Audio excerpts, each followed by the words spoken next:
উবাইদুর রহমানের দোয়ার মধ্যে যেই আবেগ, যেই ভালোবাসা, যেই আকুতি, আমি ইয়াহিয়া মাহমুদ যদি হাজার কসম খেয়েও বলি তোর থেকে আমি তোর বাপের জন্য বেশি দোয়া করতেছি, এটা মিছা কথা।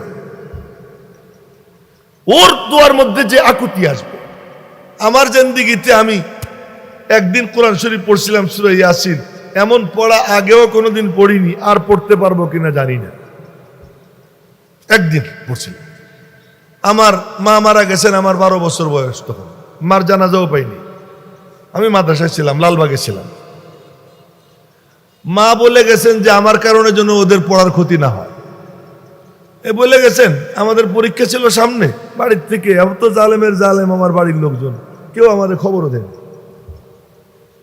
তো মার জানাজা হয়ে গেছে, দাফন কাফন হয়ে গেছে, বাড়ি গেছি, গিয়ে দেখি মারে দেখে আসলাম ক্যান্সারের রোগী।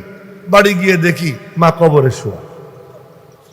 তো কবরের পাশে দাঁড়িয়ে কবর জিয়ারত করছি। মারে চিনেই নেই, কিন্তু বাপরে চিনছি।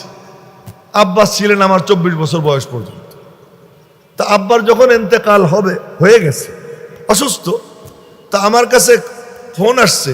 আমি তখন বাড়িধারার শিক্ষক, মুফিজরা মনে হয় ওই সময় আমার কাছে পড়ে। তো ওই টাইমে খবর আসছে যে তোমার আব্বা গুরুতর অসুস্থ, আসলে কিন্তু ইন্তেকাল হয়ে গেছে। তো ইন্তেকাল হয়েছে কথা আমাকে বলে নাই, গুরুতর অসুস্থ। আমি রওনা হয়ে বাড়ি গেলাম। বাড়ির পথে রওনা হয়েছি, তা আমাদের ফরিদপুরের তালমার মোড় আছে, তালমার মোড়ের ওখান থেকে বাসে উঠছে। ওখানে দেখি আমার ছোট চাচা, উনিও দূরে ছিলেন, উনিও আসছে। তো আমার ছোট চাচা আমার ধৈরা কান্না শুরু করছেন। তখন আমি বুঝছি অসুস্থ না, মারা গেছেন। তখন বুঝছি। এর আগ পর্যন্ত মনে মনে ভাবছি আব্বা অসুস্থ। তো বাড়ি গেলাম, বাড়ি গিয়ে এক ফোঁটা চোখের পানিও ফেলেনি। সবাইরে সান্ত্বনা দিছি। সান্ত্বনা দিয়া এরপরে জোহরের নামাজের পরে জানাজা হয়েছে, দাফন কাফন হয়েছে। দাফন কাফনের পরে আব্বার কবরের পাশে দাঁড়াইয়া সূরা ইয়াসিন পড়ছিলাম। অমন পড়া আর কোনোদিন পড়িনি, আর এরকম পড়তে পারবো বলে আমি জানি না। ওই দিন পড়ছিলাম। তো ওই যে পড়ছিলাম, ওই পড়তেছি আর এক এক আয়াতের তর্জমার মধ্যে চিন্তা করতেছি, আর ওই চিন্তা করে করে ওই দোয়াও করতেছি। পড়তেছি আর দোয়া করতেছি, পড়তেছি আর দোয়া করতেছি। তো পড়া শেষ।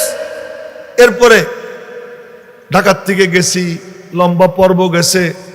আব্বারে দাফন কাফন করার পরে আব্বার চৌকিতেই ঘুমাইছি। ঘুমের সময় বলছি যে আল্লাহ তুমি আমারে দেখাই দাও আমার আব্বা কেমন আছে। এই কথা বইলে ঘুমাইছি। ঘুমের মধ্যে স্বপ্নে দেখি আব্বার সঙ্গে দেখা। তো জিজ্ঞেস করলাম আব্বা কেমন আছেন? তা আব্বা বললেন বড় খোশ কিসমত। এই ভাষা আব্বা ওই উর্দু বাংলা মিলে কথা বলতেন। তো বললেন বড় খোশ কিসমত। আমার ঘুম ভেঙে গেল, আমার দিলের থেকে সব পেরেশানি দূর হয়ে গেল। আমি বুঝলাম যে আমার আব্বা জান্নাতে চলে গেছে। এসব তো আমি যেই আবেগ নিয়ে আমার বাপের জন্য দোয়া করব, তিলাওয়াত করব, এ কি আর কেউ পারবে? আর কেউ পারবে না।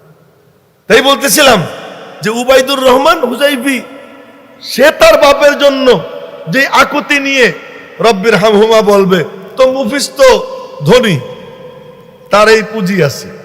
সে ওই মসজিদে খুতবা দিছে, খতিব হিসেবে ছিল। সেখানে কত মানুষ তার কথায় দিনের পথে আসছে, তারা আজকে তার জন্য দোয়া করতেছে, তাদের সন্তান সন্ততিরা দোয়া করবে। আজকে তার ছেলে তার জন্য সদকায়ে জারিয়া। সে যে ইলমি খেদমত করে গেছে, এটা তার জন্য সদকায়ে জারিয়া। তো মুফিস তো কামিয়াব, মুফিস তো কামিয়াব। আমরা আশা করি, এটা আমাদের ধারণা। মনে রাখবেন, সার্টিফিকেট দেওয়ার এক অধিকার কারণে। সার্টিফিকেট একমাত্র দিতে পারতেন মুহাম্মদুর রাসূলুল্লাহ সাল্লাল্লাহু আলাইহি ওয়াসাল্লাম। বলতেন এই কবরে জান্নাতের বাগান আমি দেখতেছি। আবার বলতেন এই কবরে জাহান্নামের আগুন জ্বলতেছে আমি দেখতে পাইতেছি। এই কবরে শাস্তি কি কারণে হইতেছে তাও বলতেন, এই কারণে শাস্তি হইতেছে। এই কবরে কেন শাস্তি হচ্ছে দেখতেন আর বলতেন। এটা একমাত্র তিনি। বাকি আমরা বলতে পারি আমার ধারণা, আমার আশা, আমিও সেই আশাবাদ ব্যক্ত করতে পারি। আমার আশা, প্রবল আশা, যে আল্লাহ পাক মওলানা মুফিজকে কবরে নেওয়ার আগে পবিত্র বানাই নিয়ে গেছে। না, আসাদুন নাসি বালান আল আম্বিয়া, মানুষের মাঝে সবচেয়ে বেশি বিপদগ্রস্ত থাকেন নবীরা। বেশি বড় বড় বিপদে পড়েন, কঠিন কঠিন পরীক্ষায় পড়েন, মুসিবতে পড়েন নবীরা। সুম্মাল আমসাল ফাল আমসাল, এরপরে যে যত কাছে নবীর তার বিপদ তত কি হয়, কঠিন।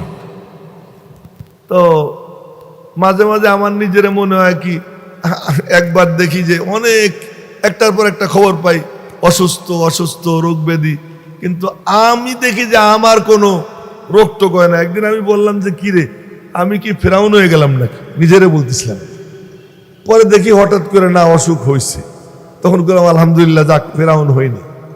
তো বিপদ আপদ আসা এটা আল্লাহ পাকের পক্ষ থেকে তার আল্লাহর কাছে মাহবুব হওয়ার প্রমাণ, মাহবুব হওয়ার প্রমাণ।